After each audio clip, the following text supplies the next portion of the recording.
Lectura del Santo Evangelio según San Mateo. Gloria a ti, Señor Jesús. En aquel tiempo, inmediatamente después de la multiplicación de los panes, Jesús hizo que sus discípulos subieran a la barca y se dirigieran a la otra orilla, mientras él despedía a la gente. Después de despedirla, subió al monte a solas para orar. Llegada la noche, estaba él solo allí. Entretanto, la barca iba ya muy lejos de la costa y las olas la sacudían, porque el viento era contrario. A la madrugada, Jesús fue hacia ellos caminando sobre el agua. Los discípulos, al verlo andar sobre el agua, se espantaron y decían: «Es un fantasma», y daban gritos de terror. Pero Jesús les dijo enseguida: «Tranquilícense y no teman, soy yo». Entonces le dijo Pedro: «Señor, si eres tú, mándame ir a ti caminando sobre el agua». Jesús le contestó: «Ven». Pedro bajó de la barca y comenzó a caminar sobre el agua hacia Jesús, pero al sentir la fuerza del viento le entró miedo, comenzó a hundirse y gritó: «¡Sálvame, Señor!». Inmediatamente Jesús le tendió la mano, lo sostuvo y le dijo: «Hombre de poca fe, ¿por qué dudaste?». En cuanto subieron a la barca, el viento se calmó. Los que estaban en la barca se postraron ante Jesús diciendo: «Verdaderamente tú eres el Hijo de Dios». Terminada la travesía, llegaron a Genesaret. Apenas lo reconocieron los habitantes de aquel lugar, pregonaron la noticia por toda la región y le trajeron a todos los enfermos. Le pedían que los dejara tocar siquiera el borde de su manto, y cuantos tocaron quedaron curados. Palabra del Señor. Gloria a ti, Señor Jesús. Muy buenos días tengan todos ustedes, hermanos. Pasen el amor de Cristo y fortalecen el Espíritu Santo. El día de hoy, sin lugar a duda, nos toca un evangelio tan maravilloso, tan grande, que llena de regocijo nuestra alma y que nos invita a tener fe ante cualquier situación que se nos presente. Aunque los vientos sean fuertes, aunque las pruebas nos estén tumbando, inclusive aunque el miedo de esas mismas pruebas empiece a hacer que nos hundamos en esas aguas, nosotros siempre, ante todo, tenemos que tener confianza en que Jesús nos va a sacar en cualquier momento. Ojalá, mi querido hermano, que en lugar de que nos diga hombres de poca fe, tengamos la firme certeza de que en cualquier instante Jesús siempre va a estar con nosotros y nos va a apoyar en cualquier prueba o en cualquier situación. Tristemente, Pedro, aunque decía que era uno de los más fuertes, de los más valerosos, inclusive se jactaba de ser el más grande discípulo de todos, fue el primero que dudó que Jesús podía, en este caso, tenderle la mano y poderlo ayudar para no hundirse dentro de ese lago. De verdad, mis queridos hermanos, muchas de las veces nosotros estamos pasando por alguna prueba y podemos estar bien apegados a las cosas de Dios, ir a misa todos los días, podemos inclusive hacer oraciones bonitas, prédicas hermosas, y en el momento que se nos den las pruebas, tener la duda y tener la certeza de que nada nos va a pasar porque Jesús está con nosotros. Los discípulos estaban acompañados de Jesús y a pesar de esa situación, todos tenían miedo de los vientos que se estaban desatando, tenían miedo de que la barca se volteara. Inclusive en el momento que Jesús estaba caminando por las aguas, a pesar de que ellos sabían que Él era el Hijo de Dios, en el momento que lo vieron caminando por las aguas, se asustaron, se espantaron, creyeron que era un fantasma. Imagínate, Jesús tuvo todavía que rectificarles: no tengan miedo, soy yo. O sea, Él en el momento que eso sucedió, imagínate lo que pensó Jesús en ese instante. O sea, si realmente nosotros vemos alguna situación de estas, a pesar de que seamos bien apegados a las cosas de Dios, yo te puedo garantizar que también en ese momento nos entraría ese miedo y ese pavor a las cosas inexplicables.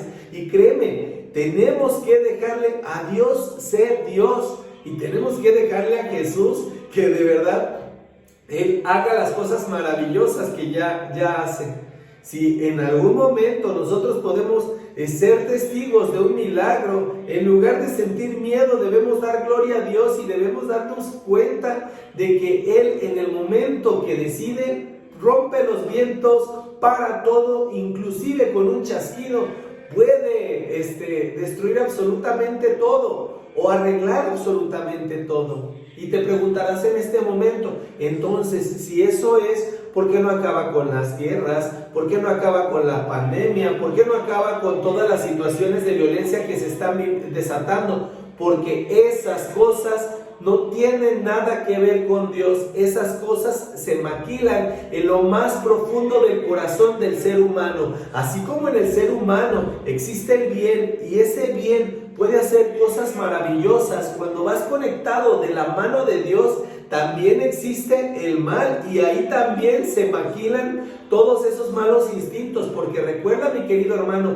que así como escuchamos la voz de Dios, también aprendemos a escuchar la voz del enemigo, que la voz del enemigo es el que nos dice: mata a tus hermanos, daña, destruye, critica, es soberbio, y muchas cosas que desgraciadamente, mi querido hermano, se maquilan en nuestro interior porque nos dejamos llevar por la fuerza del enemigo en lugar de dejarnos llevar por la fuerza de Dios. Y muchas de las veces esos vientos, esas pruebas y esas situaciones que se nos presentan son causa de todo eso que te estoy comentando. El enemigo es el que se encarga de decirte: no creas en él, no te va a sacar de esta prueba, no te va a sacar de esta enfermedad, te hace dudar, mi querido hermano. Entonces tenemos que tener mucho cuidado de que el enemigo no nos hable y no nos haga que nos hundamos en ese mar, en ese lago, y permitirle a Jesús que verdaderamente Él nos saque en el momento que nosotros estamos pasando por esa prueba. Inclusive si verdaderamente tuviéramos confianza en Dios, en Jesús,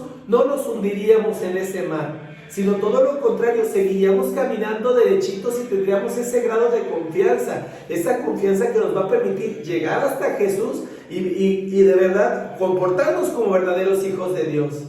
Ten mucho cuidado, mi querido hermano, a quién le haces caso, y ten mucho cuidado en quién pones tu confianza, porque de eso dependerá si te vas a mantener firme caminando sobre las aguas o si te vas a hundir en cualquier instante cuando los miedos o cuando sientas que los vientos sean cada vez más fuertes. No con esto te quiero decir, mi querido hermano, que por el hecho de formar parte del camino de Dios ya se acabaron las pruebas, ya se acabaron todas las situaciones que te pueden lastimar. No, es en el momento en el cual vas a sentir los trancazos más tupidos y en el cual, mi querido hermano, vas a demostrar que tienes una verdadera confianza en Dios. Es en el momento en el cual vas a demostrar que eres un verdadero hijo de Dios y que nada ni nadie te puede tumbar. ¿Por qué? Porque estás confiado de que ante cualquier situación formas parte de Dios, formas parte de Jesús y están ellos contigo, así de simple y así de sencillo. Cuando llegó Jesús a la otra orilla, cuando la gente supo que Jesús estaba ahí, ellos llegaron, se corrió toda la voz y empezaron a llevar muchísimos enfermos para que Jesús los sanara. Y dice, y con tan solo tocar su manto quedaron sanados. ¿Eso de qué te está hablando? Te está hablando de fe, te está hablando de confianza. Ellos no dudaron en ningún momento de que Jesús lo iba a sacar de esa enfermedad. Y eso que esas personas no tenían ese convivio tan entrañable con Jesús como lo tenían sus discípulos, y en ningún momento dudaron. Por eso dice, con el solo hecho de tocar el manto quedaban curados. O sea, Jesús no tuvo que hacer absolutamente nada. La gente por la misma fe quedaba sana. Mi querido hermano, ojalá que ese mismo grado de confianza lo tengamos nosotros. Si decimos que conocemos a Dios, que conocemos a Jesús, pues sabemos perfectamente bien que nada malo puede pasarnos, que no te va a vencer esa enfermedad que en este momento estás padeciendo, que no te va a vencer esa prueba en la cual no encuentras el camino, que realmente, mi querido hermano, las dudas no van a ser más poderosas que la fe, y que en el momento, mi querido hermano, que te abandones a Él y que le permitas hacer su voluntad sea en el momento en el cual los vientos se paren, las pruebas se detengan, porque tú realmente, mi querido hermano, estarás abandonado y confiado a la voluntad de Él. Las pruebas muchas de las veces nos hacen voltear nuestros ojos hacia Dios, nos hacen darnos cuenta de que lo necesitamos y le necesitamos. Nos hacen darnos cuenta, mi querido hermano, que hay un ser supremo en el cual en el momento que quiera puede parar esa prueba y esa situación, pero que en ocasiones nosotros no le permitimos ser Dios y no confiamos en Él. Ojalá que de verdad un día, mi querido hermano, nos abandonemos a Él y sepamos que Él nos va a poder ayudar en el momento que más lo necesitamos. Y ojalá de verdad, mi querido hermano, que tengamos esa verdadera confianza y que después de todo eso le digamos, verdaderamente tú eres el Hijo de Dios. O sea, ya sin dudas, ya sin necesidad de volver a pasar por alguna tribulación, por alguna prueba, para que Él nos reafirme que es Dios y que está con nosotros. Créeme, mi querido hermano, que cualquier prueba, cualquier situación, si no se aprende, tiende a volver a ser repetida. Ojalá que de verdad de la situación que estás pasando y que al poner tu confianza plena en Dios, en Jesús, mi querido hermano, simple y sencillamente calme absolutamente todo lo que estaba desordenado y que a partir de ese instante tus vientos, tus pruebas sean ahora sí que detenidas y Dios sea el centro de tu vida y ante cualquier situación aprendas a tener confianza en Él y siempre le digas, verdaderamente tú eres el Hijo de Dios. Te mando un fuerte abrazo, mi querido hermano. Dios te bendice enormemente. Que la paz, el amor de Cristo se encuentre siempre en tu hogar y en tu familia y que la bendición de Dios te inunde todos los días. Paz y bien.